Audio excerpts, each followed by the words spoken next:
나의 눈이 이것을 다 보았고 나의 귀가 이것을 듣고 깨달았느니라. 너희 아는 것을 나도 아노니 너희만 못하지 않으니라. 참으로 나는 전능자에게 말씀하려 하며 하나님과 변론하려 하노라.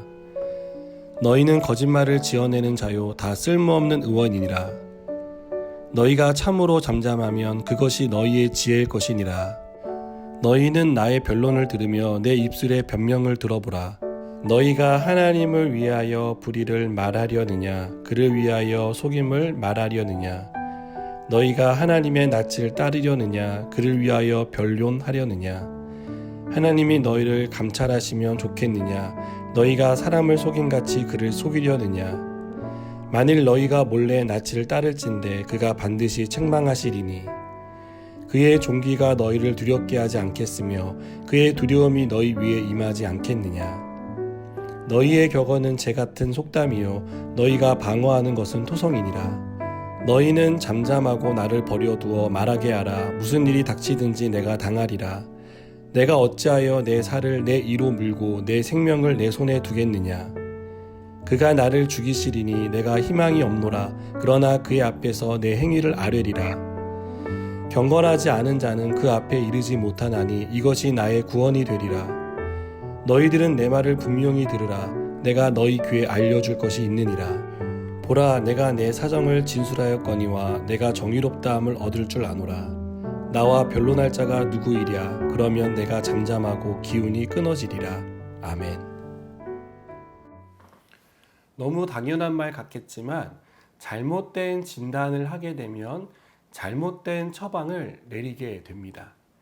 오래전에 일본에 대지진이 일어났을 때 저는 그 대지진의 이유를 하나님의 심판이라고 말하는 사람을 보았습니다. 그는 하나님이 심판을 내리신 이유에 대해서 일본이 수많은 귀신을 섬기기 때문이라고 설명했습니다. 이것은 인과응보식의 해석이며 지나친 억측입니다.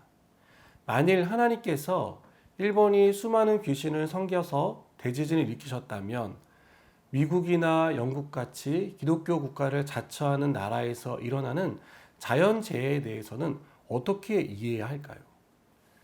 욥의 친구들은 욥이 당하는 고난에 대해서 잘못된 진단을 내렸습니다. 그래서 욥의 말을 변명으로 생각하고 계속 죄를 회개할 것을 종용하는 잘못된 처방을 내렸습니다. 욥은 이런 친구들에게 불평합니다. 자신도 그들만큼 지식이 있고 경험이 있다고 말합니다. 그러면서 친구들에게 너희는 거짓말을 지어내는 자요 다 쓸모없는 의원이라며 책망합니다. 친구들이 아무리 아니라고 말해도 욥은 자신은 하나님 앞에서 순전하다고 주장합니다. 욥은 자신의 순전함을 믿지 않고 죄인 취급하는 친구들의 말에 깊은 상처를 받았습니다. 그들은 욥을 위로하러 왔지만 위로가 되지 않았습니다. 오히려 고난으로 마음이 상한 욥을 날카로운 말로 더 힘들게 만들었습니다. 욥의 고난을 묵묵히 지켜보지 못하고 저마다 가지고 있는 생각들을 한마디씩 보탬으로 인해서 욥은 도저히 견디기가 힘들었습니다. 여러분, 우리는 재앙을 만난 사람들을 보며 하나님의 심판이야 라고 쉽게 말하는 사람들을 봅니다. 그 사람의 행위에 대해 하나님이 벌을 내리셨다라고 생각하는 것입니다. 우리는 이런 인과응보식 해석을 경계해야 합니다. 이것은 지나친 억측입니다. 하나님의 계획을 알지 못하는 잘못된 해석입니다.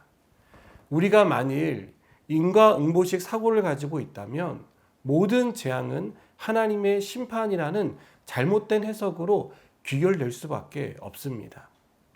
욥은 자신을 죄인 취급하는 친구들과 변론하는데 지쳤습니다. 그래서 이제 하나님께 나아가겠다고 말합니다. 비록 자신이 죽을지언정 하나님과 변론하겠다고 말합니다. 13절과 15절을 보십시오. 먼저 13절입니다. 너희는 잠잠하고 나를 버려두어 말하게 하라. 무슨 일이 닥치든지 내가 당하리라. 15절입니다. 그가 나를 죽이시리니 내가 희망이 없노라. 그러나 그의 앞에서 내 행위를 아뢰리라. 욥은 자신의 순전함을 하나님 앞에 보이겠다고 우직하게 말하고 있습니다. 우리는 여기서 욥이 문제를 어떻게 해결하려고 하는지를 발견하게 됩니다. 욥은 친구들과 쓸데없는 논쟁을 하고 싶지 않았습니다. 욥은 어떻게든 하나님께 나아가서 하나님 앞에서 순전함을 인정받고 싶어 합니다. 욥은 자신의 문제는 하나님께 가야만 해결될 수 있다는 것을 알았던 것입니다. 하나님께 물어야 고난의 이유가 무엇인지 알 수 있다는 것을 욥은 알고 있었습니다. 여러분, 하나님께 가야만 풀 수 있는 문제가 있습니다. 우리가 아무리 생각을 거듭해도 우리가 하고 있는 생각으로는 풀리지 않는 그 문제가 하나님 앞에 가져가서 물어야 할 바로 그 문제입니다. 우리가 당한 문제를 하나님의 심판이라고 말하는 사람들의 말에 흔들리지 마시기 바랍니다. 그런 말이 들려올 때 하나님께 나아가시기 바랍니다.